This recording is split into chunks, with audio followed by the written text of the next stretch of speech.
भारत विशाल में आपका स्वागत है। दोस्तों, सबसे पहले तो मैं आप सब लोगों का बहुत बहुत धन्यवाद करता हूँ कि जो आप लोगों ने प्यार दिया मेरे को, और जो इतने कम समय में मेरे चैनल को इतने आगे बढ़ाने के लिए आप सब लोगों का सहयोग रहा मेरे को, इसलिए मैं आपका बहुत बहुत आभारी हूँ। और कुछ बातें मेरे को आपके सामने शेयर करनी है, वो मैं रखना चाहता हूँ। ये बात भले आपके काम की नहीं हो, लेकिन किसी और के जरूर काम की। कई बारी पैसे की जरूरत सबको होती है। पैसे की जरूरत हर किसी इंसान को आज की डेट में है। किसी को बिजनेस करने के लिए जरूरत है, किसी को कुछ कोई भी फंक्शन हो या घर में कोई शादी ब्याह करना हो तो पैसे की जरूरत पड़ती है, उसके बिना काम अधूरा है। लेकिन कई बारी गलतियां हम क्या कर लेते हैं, ये मैं प्रैक्टिकल अनुभव बता रहा हूं, और इस मार्ग पे आप चलोगे तो आपका काम कभी नहीं रुकेगा। इसलिए वीडियो को पूरा सुनना, और ये वीडियो चाहे आपके काम का नहीं हो लेकिन किसी और का काम का हो तो इसको फॉरवर्ड जरूर कर देना।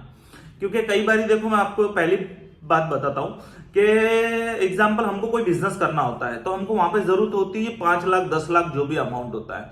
तो हम किसी भी बंदे को कहते हैं कि 1 लाख, एग्जाम्पल के तौर पे हम लाख रुपया पकड़ लेते हैं, हमारे को लाख रुपए की जरूरत होती है। तो हम किसी को भी डायरेक्टली कहते हैं कि भैया मुझे लाख रुपए चाहिए, तो सामने वाला इंसान मना कर देता है। रीजन कि कोई भी आदमी इतना बड़ा अमाउंट देने के लिए सोचेगा, समझेगा, फिर देगा। लेकिन इसका सबसे बड़ा ऑप्शन ये है मेरे पास, आपके ग्रुप में जितने भी यार दोस्त हो उन सबकी लिस्ट बना दो। इस पैसे को आप 10 लोगों में डिवाइड कर दो कि समझो आपको लाख रुपए की जरूरत है तो आप 10 लोगों से 10-10 हजार रुपए करके मांगो। तो इससे आपका काम इजी वे हो जाएगा और सामने वाले को भी बहुत छोटा अमाउंट लगेगा, जो आपको बोलने के लिए भी शर्म करेगा कि भाई ना कैसे कहेंगे। अगर लाख हम मांगेंगे तो लाख कोई नहीं देगा, अगर उसी कोई बंदे को कहेंगे हम 10,000 रुपए तो वो 10,000 रुपए के लिए तुरंत ही एग्री हो जाएगा।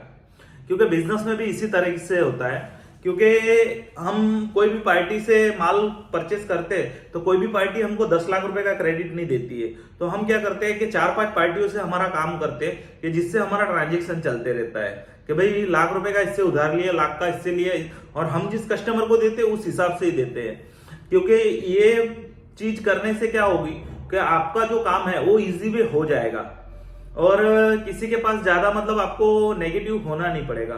और खास करके दूसरी बात कि कभी भी बड़ा अमाउंट एक ही बंदे से मत मांगो। आप कोई भी से मांगोगे तो डायरेक्टली आपको मना कर देगा। और दूसरी बात, अगर बिजनेस करना है, आपको पैसे की जरूरत है, तो आप स्टार्टिंग में भले पैसा किसी से ले सकते हो, लेकिन मैं कहता हूं ज्यादा से ज्यादा पैसा प्रेफर कीजिए आप बैंक लोन से। क्योंकि बैंक का क्या होता है कि एक जैसे जो डर होता है ना हमारे अंदर, सिविल रिकॉर्ड का सबसे बड़ा डर होता है, तो डर हमारे को ऑटोमेटिकली काम कराता है। क्योंकि देखो, जब मैं बिजनेस में आया था तो मेरे पास ना कोई पैसा था ना कोई चीज थी, लेकिन ये सारी चीजें सीख सीख के आगे बढ़े। और हम चाहते हैं कि यही जो हमारे पास है ज्ञान वो हम आप लोगों तक शेयर करें। क्या पता मेरे जैसे नए बंदे हो जो जिनको काम करना है, आगे बढ़ना है, लेकिन कई बार क्या होता है कि पैसे के रीजन की वजह से वो अपना कोई भी फोकस काम पे नहीं कर पाता है और उससे वो बंदा नेगेटिव हो जाता है। तो हम चाहते कोई नेगेटिव नहीं हो और काम आगे बढ़े और हमारा देश आगे बढ़े। क्योंकि ये सबके सहयोग से, सबका साथ सबका विकास, तो ही काम चलने वाला है। और दूसरी बात कि आप अगर मेरे चैनल पे नए हो तो चैनल को सब्सक्राइब करिए और ज्यादा से ज्यादा लोगों में फॉरवर्ड कीजिए। क्योंकि मेरे पास बहुत सारे रियल कंटेंट है, वो बहुत सारे मैं साझा करना चाहता हूँ आपके साथ में।